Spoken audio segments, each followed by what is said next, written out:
Hello everyone, welcome to Fathom Academy. I am Mohammad Sadiq. ये हमारी class 11 की फिजिक्स की सीरीज है। इसमें हम आपके साथ अभी तक बेसिक मैथमेटिक्स डिस्कस कर रहे थे और पिछले 2-3 लेक्चर्स में हमने आपके साथ डिफरेंशियल कैलकुलस डिस्कस किया था। आज हम बात करेंगे इंटीग्रल कैलकुलस की, जो दूसरा पार्ट है कैलकुलस का हमारे सिलेबस में। डिफरेंशियल कैलकुलस में हमने एक सिचुएशन ली थी जिसमें एक ऑब्जेक्ट मूव कर रहा है और वहाँ पे एक प्रॉब्लम हमने क्रिएट की थी कि अगर हमें किसी एक पॉइंट पर उस मूविंग ऑब्जेक्ट की वेलोसिटी निकालना है तो हम कैसे कैलकुलेट करेंगे।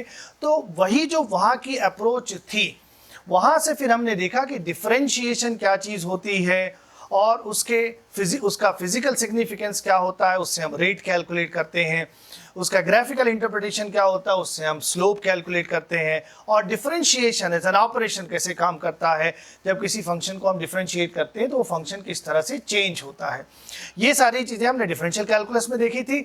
इसी तरह की कुछ चीज़ें हम इंटीग्रल कैलकुलस में भी देखेंगे। हम यहाँ पे देखेंगे कि ऑपरेटर क्या है, डिफरेंशिएशन का काउंटर पार्ट ऑपरेटर क्या है, और जो ऑपरेटर है उसकी फिजिकल सिग्निफिकेंस क्या है और उसकी ग्राफिकल सिग्निफिकेंस क्या है, ये भी हम डिस्कस करेंगे। सो यहाँ पर भी एक रियल लाइफ की एक सिचुएशन लेते हैं, वहीं से स्टार्ट करते हैं। सपोज हम मार्केट गए हैं और वहाँ से हमें सब्जी खरीदना है। तो हमने 5 तरह की सब्जियां हमें लेनी है। सपोज हमने V1, V2, V3, V4, V5 इस तरह से 5 तरीके की सब्जियां ली हैं। और वेजिटेबल V1 जो है वो हमने 1 kg लिया है, V2 हमने 2 kg लिया है, V3 3 and 4 and 5 kg। इस तरह से हमने 5 अलग अलग वेजिटेबल्स का अमाउंट हमने लिया है। ठीक, अब यहाँ पर हम ये मान लेते हैं कि सारे वेजिटेबल्स का रेट सेम है। ठीक, सबका रेट कितना है, ₹20 पर kg। एंड देन हमें टोटल पेमेंट कितनी करनी पड़ेगी, ये हम कैसे कैलकुलेट करेंगे। तो अब चूंकि सबका रेट सेम है, इसलिए हम सिंपली क्या करें, जो हमने क्वांटिटी ली है 5 + 4 + 3 + 2 + 1 दैट इज 15 kg, उस 15 को जो कांस्टेंट रेट है, फ्लैट रेट है, उससे मल्टीप्लाई कर देंगे। सो यहाँ पे हमें मिल गया total amount to be paid is ₹300। Okay, अब प्रैक्टिकली जो सिचुएशन होगी, सारे वेजिटेबल्स का रेट सेम हो, बहुत रेयर सा केस है। सो प्रैक्टिकली जो सिचुएशन होती है कि सारे वेजिटेबल्स अलग अलग हैं, उसकी बात हम करते हैं। तो सपोज जो वेजिटेबल V1 है वो हमने 1 kg लिया है, किस रेट पर, ₹60 पर kg के रेट से। वेजिटेबल V2 हमने किस रेट से लिया है, हमने कितना लिया है, 2 kg, किस रेट से, 50 पर kg के रेट से। And so on, V3, V4 3 kg, 4 kg, 5 kg, 43 and 20 के रेट से हमने लिया है। अब यहाँ पर जो पिछले प्रॉब्लम में हमने किया था कि जो फ्लैट रेट था उसको टोटल क्वांटिटी से मल्टीप्लाई करके टोटल पेमेंट निकाल लिया, उस तरह की चीज़ यहाँ पर हम नहीं कर सकते। यहाँ पर सारे वेजिटेबल्स का रेट सेम नहीं है, तो अब हम क्या करेंगे, अब हम अलग अलग कैलकुलेट करेंगे। V1 के लिए टोटल पेमेंट कितना हुआ, 1 × 60। V2 के लिए कितना हुआ, 2 × 50। ठीक, सो इसको हम लिख लेते हैं, 1 × 60 is 60, 2 × 50 is 100, and then 3 × 40 is 120, 4 × 30 is also 120, and then 5 × 20 is 100। इसको अगर आप ये कैलकुलेट करिए, so this comes out to be ₹500। Okay, सो पिछले वाले प्रॉब्लम और इस वाले प्रॉब्लम में फ़र्क क्या था, वहाँ पर सबका रेट सेम था तो पूरी क्वांटिटी को हमने फ्लैट रेट से मल्टीप्लाई कर दिया। यहाँ पे सबका रेट अलग अलग है, तो अब हम क्या कर रहे हैं, अलग अलग वेजिटेबल्स के लिए पेमेंट कितना हुआ पहले वो निकाल रहे हैं, एंड देन सबको ऐड करके टोटल पेमेंट हमने पता किया। अब मान लेते हैं एक और सिचुएशन है इसी में कि वेजिटेबल V1 जो हम ले रहे हैं उसमें 2 अलग अलग क्वांटिटीज़ हैं। इनफैक्ट सारी वेजिटेबल्स में 2-2 क्वालिटीज़ हैं और हम दोनों क्वालिटी में से थोड़ा थोड़ा लेना चाह रहे हैं। तो अगर हमने वेजिटेबल V1 1 kg लिया है, तो अब जो हमारी सिचुएशन है, V1 की 2 क्वालिटीज़ हैं, दोनों में से हमने हाफ kg लिया। क्वालिटी 1 का रेट है ₹55 पर kg, क्वालिटी 2 वाली जो वेजिटेबल है उसका रेट है ₹65 पर kg। इसी तरह से V2 में 2 क्वालिटीज़ हैं, V3, V4, V5 सब में 2-2 क्वालिटीज़ हैं और सबका रेट अलग अलग है। तो पहले हम जितना V1 ले रहे थे, आधा एक क्वालिटी, आधा दूसरा क्वालिटी, और इसी तरह से जितनी वेजिटेबल्स थी सबकी आधा आधा क्वांटिटी हमने एक क्वालिटी और दूसरी क्वालिटी की ले रखी है। अब यहाँ पर अगर हमें कैलकुलेट करना है कि टोटल पेमेंट कितनी करनी होगी, तो यहाँ पर भी अब हम किसी एक रेट को टोटल क्वांटिटी से मल्टीप्लाई नहीं कर सकते, या फिर हमने वेजिटेबल V1 1 kg लिया है, अब इस 1 kg को किसी एक नंबर से मल्टीप्लाई नहीं कर सकते to find the total payment to be done for V1। V1 के लिए कितने पैसे होंगे, इसके लिए क्या करना पड़ेगा, हाफ kg के लिए कितना हुआ 55, अनदर हाफ kg के लिए 55 के रेट से कितना हुआ, और अनदर हाफ kg के लिए 65 के रेट से कितना हुआ, एंड देन उसका सम ले लेंगे। ठीक, तो इस तरह से इस पूरे परचेस के लिए हमें टोटल पेमेंट कितनी करनी पड़ेगी, उसके लिए हम क्या करेंगे, जो कांस्टेंट रेट है उसको क्वांटिटी से मल्टीप्लाई करेंगे जितनी हमने लिया, that is half into 55 and than half into 65 and so on. सबकी क्वांटिटी जो हमने लिया है, किस रेट पर लिया है, उससे मल्टीप्लाई करेंगे। सो यहाँ पर अगर आप इसको कैलकुलेट करिए, ये भी आएगा 500। ठीक, तो इन तीनों सिचुएशंस में हमें एक बात समझ में आनी चाहिए कि टोटल पेमेंट निकालना है, अगर रेट फ्लैट है, सबका एक जैसा ही है, तो पूरी क्वांटिटी को हमने रेट से मल्टीप्लाई कर दिया। लेकिन सारे वेजिटेबल्स का रेट अगर डिफरेंट है, तो हर वेजिटेबल के लिए कितना अमाउंट आया वो हमने उसकी क्वांटिटी और रेट से कैलकुलेट किया। अब उसमें अगर क्वालिटी भी आ गई है, तब फिर क्वालिटी वाइज हम कैलकुलेट कर रहे हैं। तो हम यहाँ पे कर क्या रहे हैं, हम रेट को उस क्वांटिटी से मल्टीप्लाई कर रहे हैं जिस क्वांटिटी के लिए रेट कांस्टेंट रह रहा है, वेरी नहीं कर रहा है। ये इन तीनों एग्जांपल्स में की पॉइंट है जिस पर हमें ग्रिप बनानी है। यही की पॉइंट जो है, ये आगे हम जब इंटीग्रेशन समझेंगे तो वहां पर हमें हेल्प करेगा। Okay, so in calculating total payment to be made, हम ये कैलकुलेट कैसे कर रहे हैं, वेजिटेबल वाइज कैलकुलेट कर रहे हैं। और एक वेजिटेबल मतलब इस वाली रो के लिए टोटल पेमेंट कितनी करनी है, उस क्वांटिटी से मल्टीप्लाई करना है रेट को जिस क्वांटिटी के लिए रेट क्या है, कांस्टेंट है। बस ये वाला पॉइंट आपको ध्यान में रखना है। एंड देन बाकी हम जो प्रोसीजर है वो कैसे कर रहे हैं, हमने अगर रेट वेरी कर रहा है तो जिस इंटरवल में, जिस क्वांटिटी में रेट कांस्टेंट है, उसमें हमने पूरी क्वांटिटी को डिवाइड कर रखा है। अगर रेट कांस्टेंट नहीं तो पूरी क्वांटिटी एक ही साथ ले लिया, लेकिन अगर रेट वेरी कर रहा है तो फिर हमने पूरी क्वांटिटी को डिवाइड किया है। एंड अलग अलग जो हमारे परचेजेस हैं उसके लिए पेमेंट कितनी हुई है सब निकाल के फिर हम ऐड कर रहे हैं। ओके, सो ये हमें, ये जो एग्जाम्पल है ये इंटीग्रेशन समझने में हेल्प करेगा। एक और एग्जाम्पल लेते हैं इसी तरह का, वो मोर लाइक एक फिजिक्स की प्रॉब्लम की तरह से हो जाएगा। एक और एग्जाम्पल से इसी बात को समझते हैं। सपोज हमें एक वायर्स का, केबल्स का रोल दिया हुआ है, इस तरह से रोल है केबल का, थिक केबल है, और उसमें हमें ये दे रखा है कि पर मीटर जो वायर है उसका वेट है 2 kg। ठीक, सो 2 kg पर मीटर, इसको हम क्या कह सकते हैं, this is given as mass per unit length, या इसी को कहा जाता है लीनियर मास डेंसिटी। तो केबल की लीनियर मास डेंसिटी हमें दे रखी है।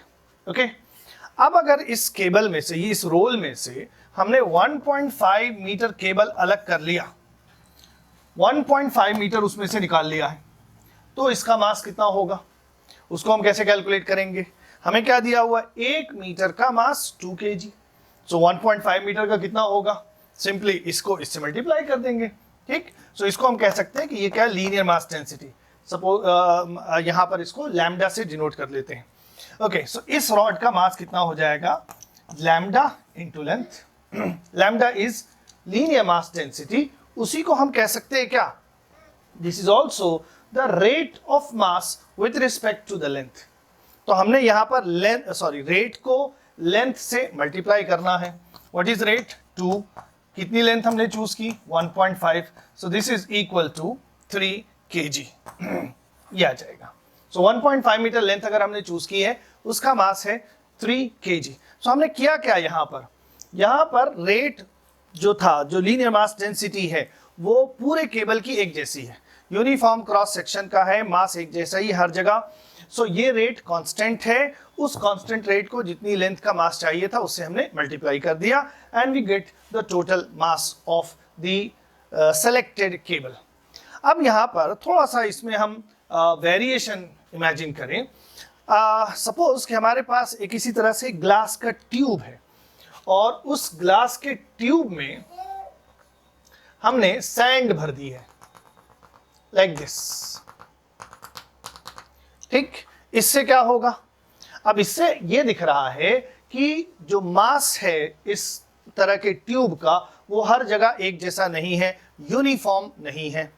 आप देख सकते हैं लेफ्ट एंड पर मास डिस्ट्रीब्यूशन कम है और जैसे जैसे हम राइट एंड की तरफ बढ़ रहे हैं वैसे वैसे मास डिस्ट्रीब्यूशन क्या हो रहा है, वो भी बढ़ रहा है। सो पिछली प्रॉब्लम में लीनियर मास डेंसिटी कांस्टेंट थी, हमने मास कैलकुलेट करने के लिए लीनियर मास डेंसिटी को लेंथ से मल्टीप्लाई कर लिया। यहां पर हमें क्या दिख रहा है, यहां पर लीनियर मास डेंसिटी सेम नहीं है। दैट मीन्स कि अगर हम एक सर्टेन लेंथ लेंगे, इस तरफ लेंथ लेंगे तो कम मास आएगा, इस तरफ लेंथ लेंगे तो ज़्यादा मास आएगा। ठीक, सो 1 सेंटीमीटर लेंथ अगर हम इस रॉड की चूज करें तो अलग अलग पॉइंट्स पर उसका मास अलग अलग आएगा। इसी को हम कहेंगे कि इसकी लीनियर मास डेंसिटी क्या है, कांस्टेंट नहीं है। अब अगर इसकी सर्टेन लेंथ, यही लेंथ मान लेते हैं ये L है और इस लेंथ का हमें मास कैलकुलेट करना है।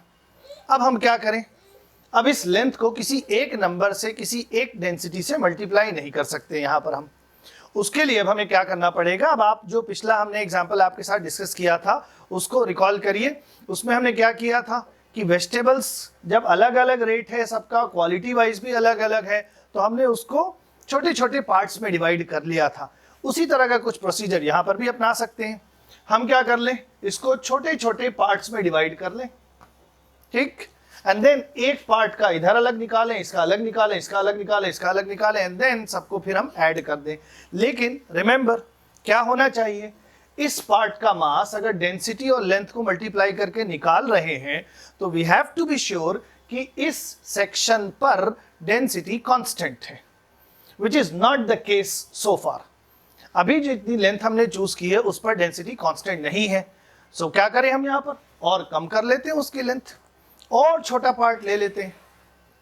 अब आप इसको याद करिए, अब जिस तरफ हम चल रहे हैं, अब ये कैलकुलस वाला की डोमेन यहाँ से शुरू हो रही है, तो अब आप याद करिए कि हम यहाँ पर क्या करने चाह रहे हैं, हम वो चाह रहे हैं, हम ऐसी लेंथ चूज करना चाह रहे हैं जिस लेंथ पर डेंसिटी वेरिएशन को हम नेग्लिजिबल मान लें, अप्रॉक्सीमेटली ये मान लें कि डेंसिटी क्या रही है, कांस्टेंट रही है। अब आप रिकॉल करिए जब डिफरेंशियल कैलकुलस हमने सीखा था तो हमारी जो प्रॉब्लम थी वहां पर वो ये थी कि एक पार्टिकल है वो मूव कर रहा है और किसी पॉइंट पर उसकी वेलोसिटी कैलकुलेट करना है या स्पीड कैलकुलेट करना है।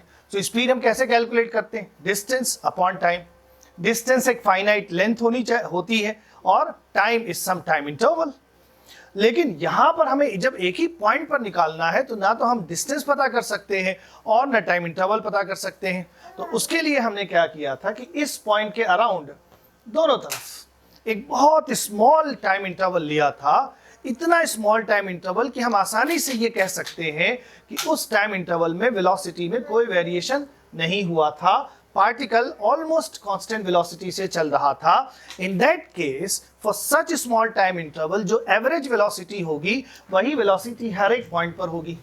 ये हमारी अप्रोच थी वहां पर। तो जब हमें ऐसा इंटरवल लेना हो जिसमें जो वेरिएशन है वो मिनिमाइज हो सकता है, तो ये वही वाला इंटरवल होगा जो हमने डिफरेंशियल कैलकुलस में किया था, जिसको हम ये कह रहे थे डेल्टा एक्स टेंडिंग टू 0। ठीक, तो उसी तरह से यहाँ पर भी हम क्या कर सकते हैं, मतलब हमारी थ्योरेटिकल अप्रोच ये होनी चाहिए कि इसको बहुत सारी थिन स्लाइसेस में हम डिवाइड करें and then we can easily say कि उस थिन स्लाइस में, उस स्मॉल सेक्शन में उसकी डेंसिटी बहुत ज़्यादा वेरी नहीं कर रही होगी and then density into that small length is the mass of one such thin slice. इसी तरह की सारी स्लाइसेस का अलग अलग हम मास कैलकुलेट कर लें एंड देन उन सबको हम ऐड कर देंगे। सो यहाँ पर हमें करना ये है कि इसको बहुत सारी थिन स्लाइसेस में डिवाइड करना है, सबका अलग अलग मास कैलकुलेट करना है। क्यों डिवाइड कर रहे हैं थिन स्लाइसेस में, एक बार और रिपीट कर देते हैं, ताकि डेंसिटी वेरिएशन हम 0 मान सके और डेंसिटी ऑलमोस्ट क्या हो, कांस्टेंट हो। तो मान लेते हैं कि डेंसिटी क्या है, लैम्डा है, और जो लेंथ हम ले रहे हैं उसको हम लिख लेते हैं dl। ठीक, तो एक स्लाइस का मास इस तरह से निकल जाएगा एंड देन यहाँ पर एक स्लाइस का मास हो गया लैम्डा dl। अब इसी तरह से जितनी भी स्लाइसेस हैं सबके मास को कैलकुलेट करके हमें ऐड करना है। ठीक, सो हमें इस तरह की जितनी भी चीजें आएंगी उन्हीं का क्या करना है, समेशन परफॉर्म करना है। ठीक, आई होप कि यहाँ तक आपने बात फॉलो की होगी। अब हम धीरे धीरे बिल्कुल इंटीग्रल कैलकुलस की डोमेन में आ गए हैं। यहाँ पर अगर हम ऐसी थिन स्लाइसेस चूज कर रहे हैं जिसमें डेंसिटी वेरिएशन 0 है बिल्कुल, तो ऐसी कितनी स्लाइसेस होंगी? ऐसी इननुमरेबल स्लाइसेस होंगी, इन्फिनाइट नंबर ऑफ स्लाइसेस होंगी। तो हमें यहाँ पर जिन क्वांटिटीज को ऐड करना है they are infinite in number. इस तरह का समेशन जो ऑर्डिनरी हमारे पास अलजेब्रा है, जिसमें हम डिस्क्रीटली चीजों को ऐड करते हैं, उससे परफॉर्म नहीं किया जा सकता। 1 + 2 + 3 + 4 एंड सो ऑन, 2 + 3 + 8, इस तरह से हम इस समेशन को परफॉर्म नहीं कर सकते। This is some different kind of summation. So इसके लिए जो टेक्निक होनी चाहिए वो डिफरेंट होगी। सो इसी को, ये जो समेशन है, इसी को हम जिस तरह से कैलकुलेट करते हैं, that process is called integration. और इंटीग्रेट करने के बाद जो हमें फंक्शन मिलता है, जो वैल्यू मिलती है, that is called integral of this quantity. ठीक, खैर उस टेक्निकल डिटेल में हम बाद में आएंगे। What is integration, what is integral. हम यहाँ पे सिंपल बात रखेंगे, हम इस तरह से चीजों को ऐड कर रहे हैं, क्या करने के लिए? टोटल मास निकालने के लिए। दिस टाइप ऑफ समेशन, इसी को हम कह रहे हैं यहाँ पर क्या? इंटीग्रेशन। ठीक, होपफुली यहां तक आपने बात समझ ली है। सो अभी तक जो हम लोगों ने डिस्कस किया है, इसको अगर हम मैथमेटिकली ट्रांसलेट करें तो इधर हमने क्या देखा? हमें क्या दिया हुआ है? वायर का मास उसकी लेंथ के रिस्पेक्ट में दिया हुआ है। सो एक यूनिट लेंथ का मास हमें दे रखा है, इसको हम कह सकते हैं मास पर यूनिट लेंथ, या इसी को हम कह सकते हैं this is rate of mass with respect to the length of the wire. ठीक, तो यहां पर इस वायर का मास कितना होगा, ये उसकी लेंथ का फंक्शन है। तो इसको अगर हम मैथमेटिकली लिखें, so I can write m is equal to f of x, where x is length of the wire or the cable. अब यहां पर अगर हमें रेट निकालना है, वही लीनियर मास डेंसिटी कैलकुलेट करना है अगर हमें, तब हम कैसे कैलकुलेट करेंगे? dm/dx, this is the rate of mass with respect to the length. इसी को हम क्या लिख रहे हैं? लैम्डा लिख रहे हैं। ठीक, एक चीज तो ये चीज ऑलरेडी हमने कर रखी है। अब यहां पर हम क्या प्रॉब्लम कर रहे हैं इंटीग्रल कैलकुलस में, कि हमें रेट मालूम है और उस रेट से हम मास कैलकुलेट कर रहे हैं। ओके, अच्छा एक चीज और, यहीं पर एक चीज और हम ऐड करेंगे। दो चीजें साथ साथ में हम डिस्कस कर लेते हैं। एक तो ये बात होगी कि हमने रेट निकाल लिया, दूसरी चीज ये हम देख चुके हैं डिफरेंशियल कैलकुलस में कि जब किसी फंक्शन को हम डिफरेंशिएट करते हैं, हमें एक नया फंक्शन मिलता है। सो लेट्स से ये जो हमें फंक्शन मिलेगा that is capital F of x। Okay, ठीक है। तो यहां अगर हमें रेट मालूम है और हमें एंड देन हमें मास कैलकुलेट करना है, तो मास हम कैसे कैलकुलेट करेंगे? रेट इनटू जो लेंथ हमने चूज की है। अब हम यहां पर क्या कर रहे हैं? अगर रेट कांस्टेंट है तब तो कोई प्रॉब्लम नहीं, जो भी लेंथ है उससे मल्टीप्लाई कर देंगे। लेकिन अगर रेट हमारा कांस्टेंट नहीं है, तब हम उसको एक बहुत छोटी सी लेंथ से मल्टीप्लाई करेंगे। So if this is the rate and suppose it is varying, then हमने क्या करना है? इसको एक इनफाइनाइटेसिमली स्मॉल लेंथ से मल्टीप्लाई करना है। एंड देन इस तरह के जितने भी मास होंगे, ये एक छोटे से पार्ट का मास है, इस तरह के जितने भी मास होंगे उन सबको क्या करना है? ऐड करना है। तो यहां पर अब ये आपने देखा होगा, अभी हमने यहां पर s लिखा है, और इस मेथड को हम क्या बोल रहे हैं? ये समेशन है, और इसी को बोलते हैं हम इंटीग्रेशन। सो इंटीग्रेशन में यही s जो है वो डिस्टॉर्ट होके इंटीग्रेशन का सिंबल बन जाता है। ठीक, इस तरह से। सो this is the symbol of integration. हमारे केस में ये चीज क्या है? ये सिग्निफाई कर रहा है समेशन को। Okay, so rate into the length, small length is the mass of a very small part, and then summation of all such mass will give you the total mass. Okay, ठीक है, एक तो बात ये हो गई, ये फिजिकल सिग्निफिकेंस हो गई रेट या इंटीग्रेशन की। ओके, दूसरी चीज, अब इसका मैथमेटिकल एस्पेक्ट देखिए यहां पर, वो भी हमारे लिए इंपॉर्टेंट है। क्या? इस dm/dt को हम क्या dm/dx को हम क्या लिख सकते हैं? कैपिटल F ऑफ x लिख सकते हैं इनटू dx। ठीक, दिस इज m, और m इज इक्वल टू क्या है? It is actually small f of x है। ठीक, तो यहां पर हमें क्या दिख रहा है कि हमने f ऑफ x को डिफरेंशिएट किया x के रिस्पेक्ट में, we got a new function, and then उसी फंक्शन को यहां पर हम इंटीग्रेट कर रहे हैं। सो इंटीग्रेट करने के बाद, this is capital of fx, ठीक, उस पर हम ये कुछ परफॉर्म कर रहे हैं, होगा कुछ, we don't know it so far, ये कुछ है capital of f of x पर कुछ हम परफॉर्म कर रहे हैं, उससे हमें क्या मिल जा रहा है? स्मॉल f ऑफ x मिल जा रहा, which is the original function. ठीक, सो दो बातें यहां पर है, रेट से मास कैलकुलेट करना, जहां पर मास लेंथ का फंक्शन है, दूसरी चीज, एक फंक्शन है उसको हमने डिफरेंशिएट किया एंड देन फिर इसी फंक्शन को हम इंटीग्रेट कर रहे हैं तो हमें ओरिजिनल फंक्शन मिल जा रहा है। तो जो दूसरा वाला एस्पेक्ट है उसको अभी हम थोड़ी देर में आपके साथ डिस्कस करेंगे। एक और एग्जांपल डिस्कस करते हैं यहाँ पर। अभी थोड़ी देर पहले हमने देखा कि एक पार्टिकल मूव कर रहा है और उसकी वेलोसिटी किसी पॉइंट पर कैलकुलेट करना है, जो डिफरेंशियल कैलकुलस में हमने स्टार्टिंग में ये डिस्कस किया था आपके साथ। तो पार्टिकल मूव कर रहा है एंड देन उसकी पोजीशन टाइम के साथ चेंज हो रही है। तो हम यहाँ पे क्या कह सकते हैं कि उसकी जो पोजीशन है x, it is the function of the time. ठीक, अलग अलग टाइम पर उसकी पोजीशन अलग अलग है। एंड देन अगर हमें किसी पॉइंट पर वेलोसिटी कैलकुलेट करना है तो हम वेलोसिटी कैसे कैलकुलेट करेंगे? ये हमने डिफरेंशियल कैलकुलस में सीखा था। Velocity is rate of x with respect to time. तो इसको हम लिखेंगे dx ओवर dt। ये चीज क्या है? स्पीड कह लेते हैं इसको। This is speed of the particle. ठीक, हाँ, अब यहाँ पर वो चीज हमने वहां पर डिटेल में देखी थी। अब इसमें ये हमें एक फंक्शन मिलेगा और इसमें हम t की वैल्यू पुट करेंगे तो हमें स्पीड एट अ पॉइंट मिल जाएगी। ठीक, फिलहाल this is speed of the particle. ठीक, अगर इसी को मैथमेटिकली हम देखें तो ये फंक्शन है, उसको हमने डिफरेंशिएट किया, हम डिफरेंशिएट करेंगे तो हमें एक नया फंक्शन मिल जाएगा। ठीक, तो यहां पर जो वेलोसिटी है this is also the rate of position with respect to time. अब अगर हमें मान लीजिए कि हमें वेलोसिटी मालूम है, ये स्पीड मालूम है किसी पार्टिकल की, और हम उसकी पोजीशन कैलकुलेट करना चाह रहे हैं, वो कितनी डिस्टेंस चला, उसका डिस्प्लेसमेंट कितना हुआ, इस तरह से कैलकुलेट करना चाह रहे हैं। तो अब ये क्या करना है, यहाँ पर हमें उल्टा करना है। रेट हमें मालूम है और रेट से हमें x निकालना है। तो क्या कर सकते हैं? No problem, this is the rate. ठीक, this is the rate of change of x with respect to time. ठीक, अब यहां पर इस रेट में अब हम ये मान सकते हैं कि रेट क्या है, ये रेट जो है कांस्टेंट नहीं, वेरी कर रहा है। तो हम बहुत स्मॉल टाइम इंटरवल लेंगे, उस स्मॉल टाइम इंटरवल में ये आसानी से हम ये मान सकते हैं कि रेट ऑलमोस्ट कांस्टेंट था। एंड देन जब इसको हम टाइम से मल्टीप्लाई करेंगे तो हमें क्या मिल जाएगा? हमें x मिल जाएगा आसानी से। ठीक, एंड देन इस तरह से, अब ये चूंकि इनफाइनाइटेसिमली स्मॉल टाइम इंटरवल है और अगर फाइनाइट टाइम इंटरवल के लिए चाहिए तो इस तरह की जितनी चीजें उसको हम सबको ऐड कर देंगे। सो ऐड कर देंगे तो हमें फिर से क्या मिल जाएगा? x मिल जाएगा। ठीक, सो ये प्रैक्टिकली भी एक सिचुएशन है जिसको हम यहाँ पर डिस्कस कर सकते हैं कि हमें पोजीशन दी हुई है, वहां से हम वेलोसिटी निकालेंगे। Velocity is actually the rate and then अगर हमें ये रेट मालूम है तो फिर हम उसकी पोजीशन कैसे कैलकुलेट करेंगे? Through this integration. ओके, अब यहाँ पर इसका मैथमेटिकल एस्पेक्ट देख लेते हैं। dx over dt is this function, so integration ft dt। ठीक, और ये हमने ऑलरेडी लिख रखा है इधर, ये क्या है? x है और x क्या है? f of t है। ठीक, सो अगर हम इसको मैथमेटिकली देखें तो हमें क्या दिख रहा है?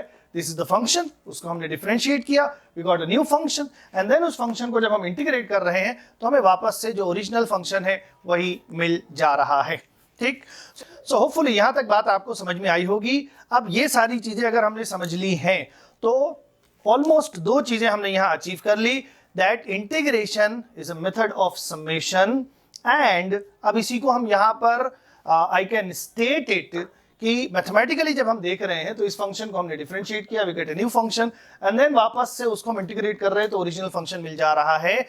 इस ऑपरेशन को हम क्या कह सकते हैं? डिफरेंशिएशन का इनवर्स ऑपरेशन। सो अगर मैथमेटिकली देखें तो इंटीग्रेशन क्या है? Inverse operation of differentiation. And physical significance उसकी देखने की कोशिश करें हम तो वो क्या है? This is a method of a summation. यहां पर ऐसी क्वांटिटीज को हम ऐड कर रहे हैं विच आर इनन्यूमरेबल, जिसको हम काउंट नहीं कर सकते हैं, और actually that interval, the quantity जिसको हम ऐड कर रहे हैं, they are extremely small. Okay, so यहां तक अगर हमने डिस्कस कर लिया है, अब हम इस पर चलते हैं। फॉर्मली इंटीग्रेशन क्या होता है उसको डिस्कस करेंगे। सो अभी हमने देखा कि इंटीग्रेशन क्या है, this is a method of summation and so ये इसकी फिजिकल सिग्निफिकेंस हो गई। अब साथ साथ में इसकी एक ग्राफिकल सिग्निफिकेंस भी है, उस पर भी हम देखेंगे। बट पहले हम इसकी बात करते हैं, इसका जो मैथमेटिकल एस्पेक्ट है, ये एक ऑपरेटर भी है, एक ऑपरेशन भी है, उसकी बात हम पहले कर लेते हैं। There is some technical necessity कि पहले हम एज एन ऑपरेटर ही इसको डिस्कस करेंगे एंड देन फिर हम आएंगे इसकी जो फिजिकल सिग्निफिकेंस है, समेशन और ग्राफिकल इंटरप्रिटेशन क्या है उस पर। ओके, सो मैथमेटिक्स में हम यूजुअली ये देखते हैं कि कोई एक ऑपरेशन है तो उसका इनवर्स ऑपरेशन भी होता है, addition, subtraction, multiplication, division and इसी तरह से squaring and taking square root. For example 4 है, इसका हमने स्क्वायर किया तो हमें क्या मिला 16। अब हम 16 के साथ क्या करें कि वापस से हमें 4 मिल जाए। वेल हम इसका स्क्वायर रूट ले सकते हैं इस तरह से, यू गेट द 4। ठीक, तो यहां पर हम जो स्क्वायर कर रहे हैं ये एक ऑपरेशन है, और जो स्क्वायर रूट ले रहे हैं ये दूसरा ऑपरेशन है। ये दोनों क्या है, एक दूसरे के इनवर्स ऑपरेशंस हैं। इसी तरह से हमने देखा कि डिफरेंशिएशन एक ऑपरेशन है, तो उसका इनवर्स ऑपरेशन भी होगा। उसी का जो इनवर्स ऑपरेशन होता है उसको हम कहते हैं integration. The process is called integration, the operation. Okay, for example जैसे हमें मालूम है कि sin x है, तो sin x को अगर हम डिफरेंशिएट करें तो क्या मिलेगा, हमें cos x मिलेगा। ठीक, अब cos x पर हम वो ऑपरेशन परफॉर्म करें कि वापस से हमें sin x मिल जाए, वही क्या हो जाएगा, डिफरेंशिएशन का इनवर्स ऑपरेशन। उसको हम एंटी डेरिवेटिव भी कहते हैं। ठीक, सो अगर हम इसको इंटीग्रेट करेंगे तो हमें वापस से sin x मिल जाएगा। इसी तरह से x³/3, इसको अगर हम डिफरेंशिएट करें तो हमें क्या मिल जाएगा, 3 यहां पर आएगा, वो इससे कैंसिल हो जाएगा, x² मिल जाएगा।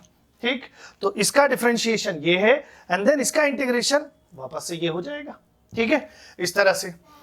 सो अगर हमें कोई फंक्शन दिया हुआ है, say we have some function f of x, and then हम इसको डिफरेंशिएट कर रहे हैं x के रिस्पेक्ट में f ऑफ x को, तो हमें क्या मिल रहा है, कैपिटल F ऑफ x मिल रहा है।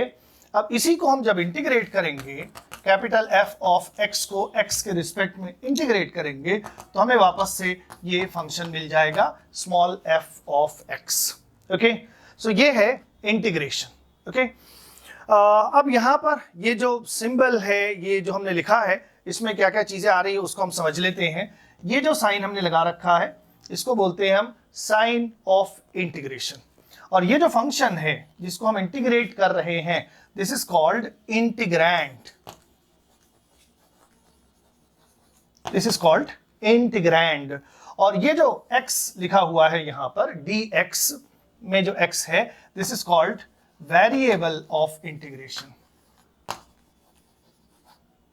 Variable of integration. ओके, और इस तरह से फंक्शन को इंटीग्रेट करने के बाद जो हमें फंक्शन मिल रहा है, फॉर एग्जाम्पल इसको हम इंटीग्रेट करेंगे तो हमें ये फंक्शन मिल रहा है, so we can call this is integral of this function, and the process, the operation itself is called integration.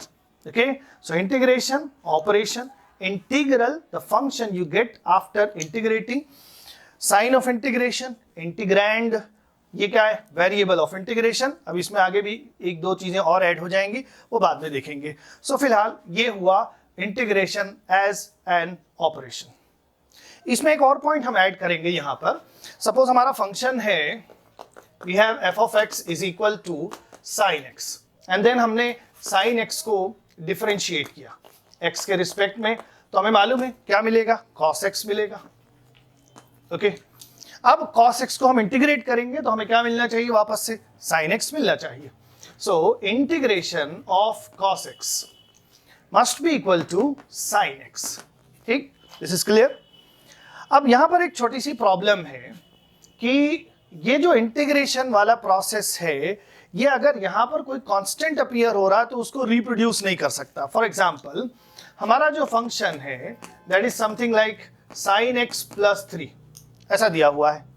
ठीक, अब इसको अगर हम डिफरेंशिएट करें ddx of sin x plus 3, तो यहां पर इसका तो क्या हो जाएगा, इसका cos x हो जाएगा, और ये जो 3 है वो 0 हो जाएगा, कांस्टेंट है। अब वापस से अगर हम इसको इंटीग्रेट करें cos x को x के रिस्पेक्ट में, तो हमें सिर्फ sin x ही मिलेगा। इनवर्स ऑपरेशन ने जो कांस्टेंट ओरिजिनल फंक्शन में था उसको रिप्रोड्यूस नहीं किया। ओके, इसीलिए हम जब भी किसी फंक्शन को इंटीग्रेट करेंगे तो हम अपनी तरफ से एक कांस्टेंट उसके साथ साथ ऐड कर देंगे। We call that the constant of integration. उस कांस्टेंट को इवेल्युएट करने के लिए, अगर if it comes from a real situation, अगर कोई रियल प्रॉब्लम है तो उस कांस्टेंट को इवेल्युएट करने के लिए हमें कोई ना कोई कंडीशन दी हुई होंगी, या आगे भी अब जब डेफिनिट इस तरह का जो इंटीग्रेशन है, ये जो इंटीग्रल हमें मिल रहा है, इसको हम बोलते हैं इनडेफिनिट इंटीग्रल। जब हम कांस्टेंट ऐड करते हैं, आगे भी हम देखेंगे डेफिनिट इंटीग्रल, तो उसमें उस तरह का कांस्टेंट अपीयर नहीं होता है। ओके, सो फिर से वही बात कि ये हमारा फंक्शन है और इसको हम डिफरेंशिएट कर रहे हैं that is f of f dash x, ये क्या हो जा रहा है, we get a new function f capital F of x and then capital F of x को जब हम इंटीग्रेट करेंगे तो हमें क्या मिलेगा, ये ओरिजिनल फंक्शन मिल जाएगा स्मॉल f ऑफ x। हाँ, अब हम क्या करेंगे, यहाँ पर इनडेफिनिट अगर ये इंटीग्रल है तो हम यहाँ पर एक कांस्टेंट अपनी तरफ से, ये अननोन कांस्टेंट है, वो हम जरूर ऐड करेंगे। So whenever we are evaluating the indefinite integral we always add this constant of integration. Okay, so ये हो गई बात यहाँ तक। अब हम ये डिस्कस कर लेते हैं कि जो हमारे बेसिक फंक्शंस हैं जिसका डिफरेंशिएशन हमने देखा था डिफरेंशियल कैलकुलस में, उन्हीं अगेन दोबारा से उन्हीं बेसिक फंक्शंस का इंटीग्रेशन क्या होगा। So now let us see integrals of some basic functions.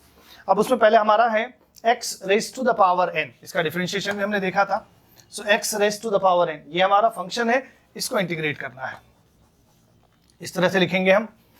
अब यहां पर इंटीग्रेशन क्या होगा, डिफरेंशिएशन में क्या देखा था हमने, ये जो पावर है ये कोफिशिएंट बन जाती है और पावर में से 1 सब्ट्रैक्ट कर देते हैं। यहां पर पावर को पहले 1 रेज करेंगे, that means x raise to the power n plus 1, जो भी पावर है उसमें 1 ऐड करेंगे एंड देन ये जो पावर टोटल ऊपर अपीयर हो रही है उसी से पूरे फंक्शन को डिवाइड करना है हमें। Okay, so whatever is power उसमें आप क्या करेंगे, 1 ऐड कर देंगे एंड देन ये जो टोटल पावर हो जा रही है उसी नंबर से पूरे फंक्शन को डिवाइड करना है। ठीक, हाँ, अब आप यहां पे देख सकते हैं कि n की वैल्यू अगर हमने -1 ले ली है तो फिर ये डिनोमिनेटर 0 हो जाएगा, वो इनडिटर्मिनेट हो जाएगा, नॉट डिफाइंड हो जाएगा। इसीलिए यहां पर कंडीशन है कि n की वैल्यू -1 नहीं होनी चाहिए। -1 होने का मतलब x raise to the power -1, that means 1 upon x। So 1 upon x अगर हमें दिया हुआ है या x raise to the power -1 दिया हुआ है, तब आप ये वाला फॉर्मूला अप्लाई नहीं करेंगे। बाकी उसके अलावा n की वैल्यू कुछ भी होगी, यू कैन यूज या apply this formula. Okay, so this is one of the functions. Then दूसरा फंक्शन क्या है, sin x dx। हाँ, अब इसको आप इसको देखिए, अगर इसको डिफरेंशिएट हम करें तो वापस से हमें ये फंक्शन मिल जाएगा। नाउ sin x का इंटीग्रेशन क्या होगा, this is minus cos x। हाँ, यहां पर हमें क्या करना है, एक कांस्टेंट भी ऐड करना है। इसी तरह से यहां पर भी हम एक कांस्टेंट ऐड करेंगे। सो integration of sin x is minus cos x plus the constant. इसी तरह से इंटीग्रेशन ऑफ cos x, अब आप इसको देख लीजिए, इसको आप डिफरेंशिएट करिएगा तो cos x का माइनस sin x होता है, माइनस माइनस प्लस हो जाएगा, you get this one. Okay, then cos x dx, this is plus sin x and then some constant and then the third function which is e raise to the power x। इसको अगर हम integrate करें, अब हमें मालूम है कि ये फंक्शन डिफरेंशिएशन में भी नहीं चेंज होता है, तो फिर इंटीग्रेशन में भी नहीं चेंज होगा, e raise to the power x plus c। ठीक, and then the last one जो हमने यहां पर स्किप किया है, x raise to the power -1, that means 1 upon x dx। अब यहां पर आप आसानी से बहुत गेस कर सकते हैं कि कौन सा ऐसा फंक्शन है जिसको डिफरेंशिएट करने पे 1 अपॉन x आता है, that is clearly ln x या फिर ln x plus some constant. ठीक है, तो ये हमारे 5 बेसिक फंक्शंस हैं जिसका हमने डिफरेंशिएशन भी सीखा है और इंटीग्रेशन क्या होगा ये यहां पर हमने आपको बताया। अब इस इंटीग्रेशन से रिलेटेड कुछ प्रॉपर्टीज क्या होती हैं, इसका अलजेब्रा क्या होता है, उसको डिस्कस करते हैं। So now let us see properties of indefinite integrals. इसी तरह की प्रॉपर्टीज हमने डिफरेंशियल कैलकुलस में भी देखी थी, so it will be very easy for you to understand. अब इसमें पहली चीज है, सपोज हमारे पास ये फंक्शन है, इसको हम इंटीग्रेट कर रहे हैं और इस फंक्शन में एक कांस्टेंट मल्टीप्लाई हो रहा है, तो हम इसको इंटीग्रेट करने से पहले इस कांस्टेंट को बाहर ले लेंगे। ठीक, so this would become integration k times integration f of x dx। For example, if you have 3x² dx, यहां पर इस 3 को हम इंटीग्रेट करने से पहले बाहर ले लेंगे।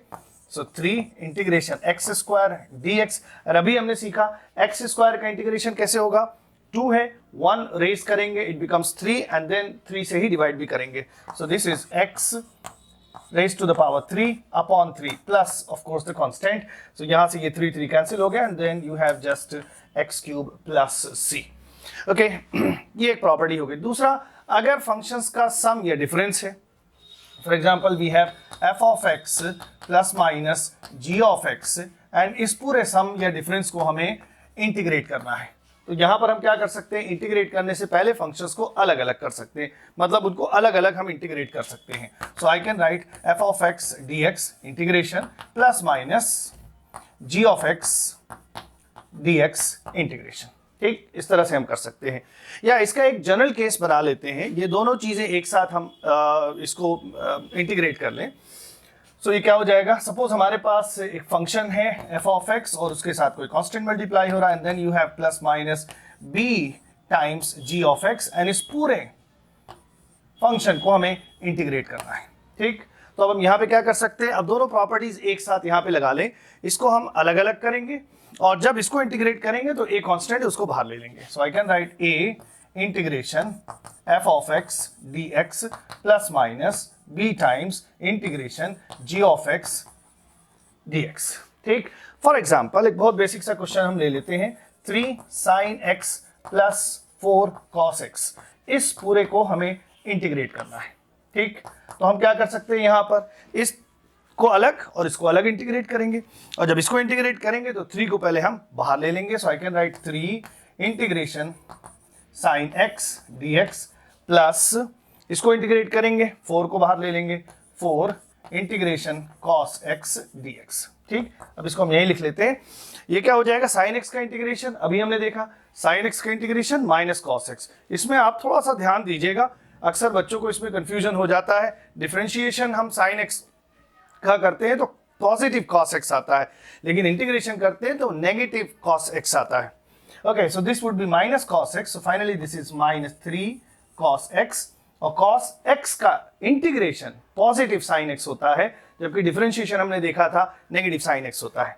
Okay, so this is plus 4 sin x and of course plus the constant of integration. So ये बेसिक प्रॉपर्टीज हैं, और इसका हमें जब इंटीग्रेशन हम करेंगे, मतलब फिजिक्स में जितना इंटीग्रेशन हमें करना होगा उसमें इसका काफी यूज होगा। अब इसके बेसिस पर ये हमने देख लिया कुछ हमारे जो बेसिक फंक्शंस हैं, 5 बेसिक फंक्शंस, उसका इंटीग्रेशन कैसे होगा, एंड देन उससे रिलेटेड जो अलजेब्रा हमें फॉलो करना होगा, ये हो गई बात। तो अब इन सबको एक साथ में लेकर हम कुछ एग्जांपल्स देख लेते हैं, कुछ प्रैक्टिस कर लेते हैं फंक्शंस को इंटीग्रेट करने की। Okay, so let's start from a very basic example. We have to integrate x dx, x को इंटीग्रेट करना है यहाँ पर। अब यहां पर कौन सा फॉर्मूला लगेगा, x to the power n वाला फॉर्मूला लगेगा। पावर कितनी है x की, 1 है, सो 1 और रेस कर देंगे तो ये क्या हो जाएगा, x स्क्वायर हो जाएगा, और जितनी पावर हो गई है उसी से हमें क्या करना है, डिवाइड कर देना है, एंड देन यहां पर हम कांस्टेंट ऐड कर देंगे। ठीक, सिंपल वन। नेक्स्ट, अगर हमें x स्क्वायर दिया हुआ है, एक और एग्जाम्पल ले लेते हैं, x स्क्वायर dx, इसको इंटीग्रेट करना है। यहाँ पे पावर कितनी है, 2 है, 1 रेस करेंगे क्या हो जाएगा, x क्यूब, और उसी से फिर क्या करना है, डिवाइड भी कर देना, plus some constant. Okay, and इसको अभी हमने देखा उधर भी। अब यहाँ पर हम देख लेते हैं थोड़े से बेसिक सिंपल एग्जांपल्स लेते हैं ताकि आपको बात समझ में आए पूरी तरह से। सो एक और ले लेते हैं इस तरह से, x क्यूब है, इसका कितना हो जाएगा, 1 पावर रेस करेंगे, that becomes x raise to the power 4 divided by 4 plus the constant. Okay, now अब एक इंपॉर्टेंट चीज, इंटीग्रेशन dx क्या होगा, यहां पर x नहीं है, जो फंक्शन है वो हमें नहीं दिख रहा है सच, जो इंटीग्रैंड है, but I can write x to the power 0 dx, मतलब dx के साथ 1 मल्टीप्लाई हम मान सकते हैं कि हो रहा है, एंड देन 1 को x raise to the power 0 हम लिख सकते हैं। So the integrand here is x raise to the power 0। अब इसको हम इंटीग्रेट करेंगे तो पावर कितनी हो जाएगी, 0 plus 1, that is just 1, so x and divided by 1, that is simply x, okay, plus the constant of course। ठीक, एक तो ये हुई बात, जो हम फॉर्मूला है जिससे हम इंटीग्रेट कर रहे हैं उसको अप्लाई करें, so integration dx is equal to x, ये हो जाएगा। प्लस इसको अगर हम इसकी फिजिकल सिग्निफिकेंस से देखें, हमने शुरू में डिस्कस किया कि इंटीग्रेशन जब हम कर रहे हैं तो एक्चुअली क्या कर रहे हैं, हम एक तरह से समेशन परफॉर्म कर रहे हैं, और dx क्या है, एक बहुत छोटा सा एलिमेंट है, जिन क्वांटिटीज को हम ऐड कर रहे हैं उसका एक बहुत छोटा सा पार्ट है जिसको हम कहते हैं dx। सो इफ यू, अब इंटीग्रेशन dx का मतलब you are adding all this so many dx। ठीक, इस तरह के जितने dx हैं उन सबको हम ऐड कर रहे हैं। ठीक, तो फिजिकल एस्पेक्ट के हिसाब से हम क्या कह सकते हैं कि अगर हम सारे dx को ऐड करेंगे then we will get the x, the total value. Okay, ठीक। एक और एग्जांपल ले लेते हैं। यहाँ पर अंडर रूट एक्स है। अब ये थोड़ा सा डिफरेंट ले लेते हैं। यहाँ पर पावर कितनी है, हाफ है, x की पावर 1/2 है। सो 1/2 में 1 हम ऐड करेंगे, that becomes 3/2 and divided by 3/2, ये हो जाएगा इस तरह से, plus of course the constant. ठीक, ये बहुत बेसिक एग्जांपल्स हैं, लेकिन इसी तरह के इंटीग्रेशन हमें फिजिक्स में करने भी होते हैं। इंटीग्रेशन जो हमें फिजिक्स में करना होगा वो रेयरली ऐसा होगा कि बहुत कॉम्प्लिकेटेड होगा, ज्यादातर इसी तरह के ही इंटीग्रेशन हमें फेस करने होंगे। Another one is 1/√x dx। अब यहाँ पे पावर, जैसे हमने डिफरेंशिएशन में देखा था x⁻n वाले फॉर्मूले से अगर हम डिफरेंशिएट कर रहे हैं तो पावर हमें जो x है उसको न्यूमरेटर में ले जाके देखनी होती है। सो यहाँ पर x की पावर हाफ है, लेकिन हम इसको न्यूमरेटर में ले जाएंगे, x⁻n के फॉर्म में कन्वर्ट करना है। सो ये न्यूमरेटर में जाएगा तो उसकी पावर कितनी हो जाएगी, -½ and then -½ + 1 is +½ okay, x⁻½ and then इसको 1/2 से डिवाइड करेंगे तो सिंपली ये 2 यहां आ जाएगा। ओके, नाउ x⁻½ इसको हम क्या लिख सकते हैं, you can write it as √x, ठीक, and of course the constant. Okay, एक और एग्जांपल ले लेते हैं, 1/x dx। इसका इंटीग्रेशन क्या होगा। सो यहां पे पावर कितनी हो जाएगी, अगर हम x को न्यूमरेटर में ले जाएं तो हम इसको क्या लिख सकते हैं, x⁻⁻1 dx। ठीक, अब क्या करेंगे, इसकी पावर 1 रेज करेंगे, नो, ये हमने बताया था, ये एक्सेप्शन है। x⁻n जो फॉर्मूला है वो तभी एप्लीकेबल होगा जब n की वैल्यू -1 ना हो। यहां पर आप देख सकते हैं x की वैल्यू -1 है, तो इसका इंटीग्रेशन फिर x⁻n मतलब पावर 1 रेज करके नहीं किया जा सकता। इसका इंटीग्रेशन हमने आपको अलग से बताया था, that is simply ln x। Okay, हाँ, अगर हमें ऐसा दिया हुआ है 1/x² dx, ये दिया हुआ है, सो यहां पर हम x को न्यूमरेटर पर ले जाए तो उसकी पावर कितनी है, -2 है। सो इसको हम लिख सकते हैं x⁻⁻2 dx। अब हम इसको इंटीग्रेट कर सकते हैं, -2 + 1 इज -½ सो x⁻⁻½ एंड -1 से डिवाइड भी कर देंगे। नाउ ये माइनस हम यहां पे लिख लेंगे और x⁻⁻1 को 1/x लिख सकते हैं। So finally this is -1/x and of course the constant. Okay, so ये है बेसिक, बिल्कुल बेसिक एग्जांपल्स। इसी तरह के इंटीग्रेशंस आपको जनरली फिजिक्स में फेस करने होंगे, तो इस पर आपकी बहुत अच्छे से प्रैक्टिस होनी चाहिए and this is quite easy. यहां पर 2-3 एस्पेक्ट्स हैं इंटीग्रेशन के। एक तो उसका फिजिकल एस्पेक्ट है, वो हमने डिस्कस किया, थोड़ा सा डिस्कस किया, अभी आगे और डिस्कस करेंगे उसको। दूसरा एस्पेक्ट है उसका ग्राफिकल एस्पेक्ट है, और तीसरा है कि हम उसको इंटीग्रेट कैसे करते हैं, एज एन ऑपरेटर कैसे काम करता है। तो इन तीनों में सबसे आसान है as an operator, particularly physics में।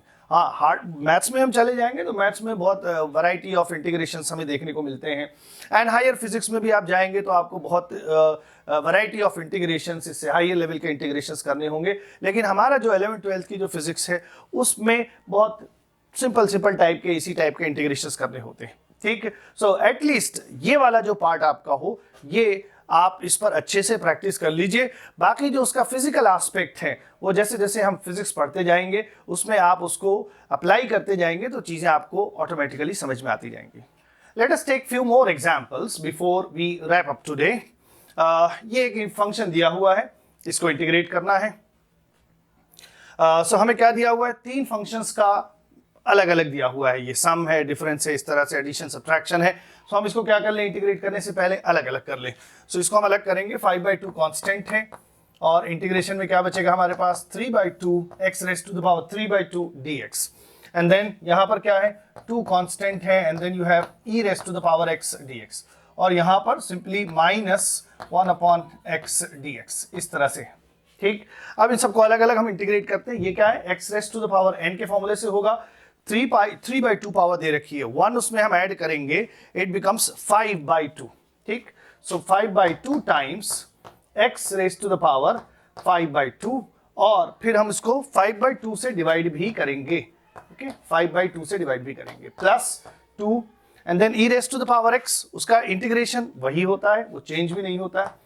And then minus 1/x। 1/x का भी हमने ध्यान दिया, अभी हमने आपके साथ डिस्कस किया। सो इसको आपको बहुत ध्यान रखना है, इसमें आपको ड्रैग नहीं होना है कि हम इसको x raise to the power n के फॉर्मूले से करें। You have to see here कि n की वैल्यू -1 है, इसलिए x raise to the power n वाला फॉर्मूला एप्लीकेबल नहीं होगा। And you have to remember इसका इंटीग्रेशन क्या है, ln x है।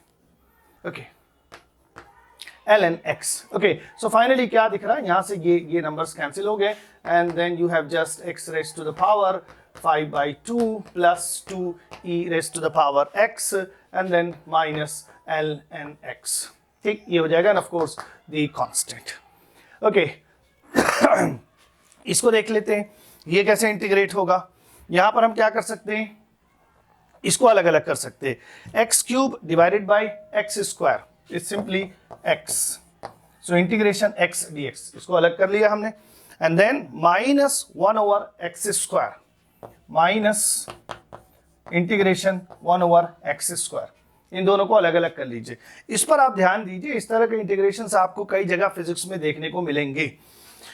अगर जैसे हमें इंटीग्रेशन से, अभी तो आपको इसको प्रैक्टिस करनी होगी, बार बार जब आप इसको करेंगे तब आपको समझ में आएगा कैसे इंटीग्रल इसका हो रहा है, इंटीग्रल क्या आ रहा है। एंड फर्दर एक बार जब आपको प्रैक्टिस हो जाएगी, बार बार एक ही टाइप के फंक्शंस हम इंटीग्रेट करेंगे तो आपको उसके रिजल्ट्स जो है वो मेमोराइज हो जाएंगे, वो कहीं ना कहीं आपके दिमाग में फिट हो जाएंगे, तो फिर उसमें आपको एफर्ट नहीं लगाना पड़ेगा। सो ये इस तरह की चीज़ें जो है, माइंड मैपिंग, ये आप करते चलिए साथ साथ में, वो भी ज़रूरी होता है।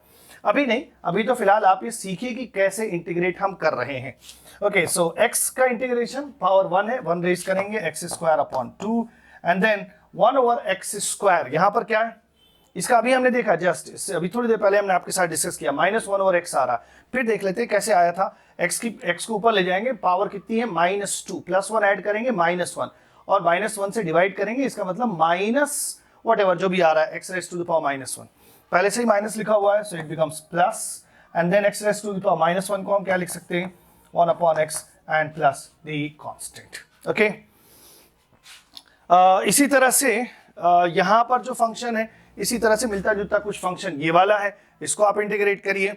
यहाँ पर भी क्या करेंगे, अलग अलग कर लीजिए, x dx इसका इंटीग्रेशन अलग और -1/x dx उसका इंटीग्रेशन अलग कर लेंगे। अब यहाँ पर हम डायरेक्टली कर सकते हैं, इतनी प्रैक्टिस हो गई होगी आई थिंक आपकी। सो x dx, x का क्या हो जाएगा, x²/2 एंड -1/x dx इसका क्या हो जाएगा, ln x and plus the constant. Okay, so इसी तरह के एग्जाम्पल्स हैं, ये आपके पास जो भी मॉड्यूल्स या बुक्स वगैरह होंगी उसमें से आप जो उसमें जो एक्सरसाइज दी हुई होगी या एग्जाम्पल्स दिए हुए होंगे, अब आई थिंक आप उसको आसानी से कर सकते हैं। आई वुड सजेस्ट कि आप इस तरह के फंक्शंस आपकी बुक्स में या जो भी जहाँ से भी आप रिफर कर रहे हैं, जो भी आपका रिसोर्स है, वहाँ से आप ज़रूर प्रैक्टिस करिए। एक और एग्जाम्पल देखते हैं, इसमें एक हमें नया पॉइंट भी मिलेगा। हमें क्या दिया हुआ है, find the integral of this function.